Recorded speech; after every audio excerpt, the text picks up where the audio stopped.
महाराष्ट्र भाजप प्रदेशाध्यक्षाचं नाव निश्चित, रवींद्र चव्हाणांच्या नावाची औपचारिक घोषणा बाकी। सूत्रांची माहिती तर मुंबई भाजप अध्यक्षपदी कोणाची वर्णी लागणार याकडे लक्ष। जिल्हाध्यक्ष निवडीत भाजपचे धक्का तंत्र, दक्षिण मुंबई छलाका साळवी तर वसई विरारमध्ये प्रज्ञा पाटील यांची जिल्हाध्यक्षपदी निवड। ऐनवेळी पक्षानं 2 महिलांना संधी दिली।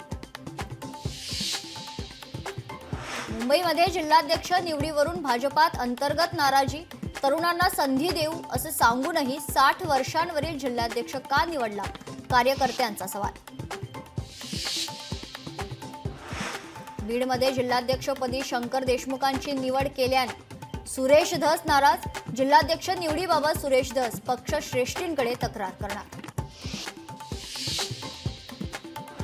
सरकारने धनगर समाजाचा विश्वासघात केला, एसटी आरक्षण जाहीर करा अन्यथा आगामी निवडणुकीत महायुती विरोधात भूमिका घेऊ, लक्ष्मण हाकेंचा इशारा।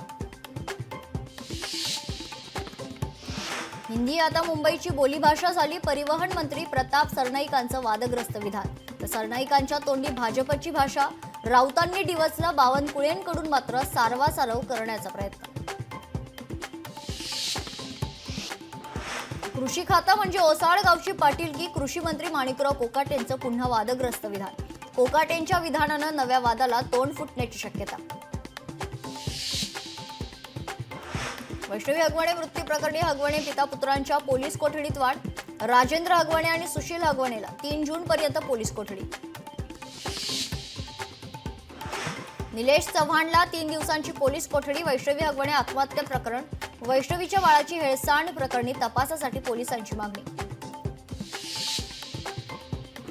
हगवणेंनी वैष्णवीच्या वडिलांकडून 1.5 लाख रुपये उकळले, लग्नातील रुखवत शशांकची मामी करेल असं सांगत हगवणेंनी पैसे उकळल्याचा दमानी यांचा दावा।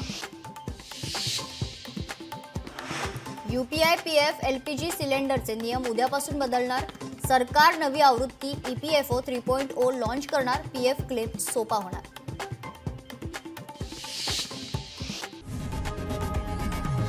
लोकशाही मराठी ऐका, पहा, जागरूक रहा।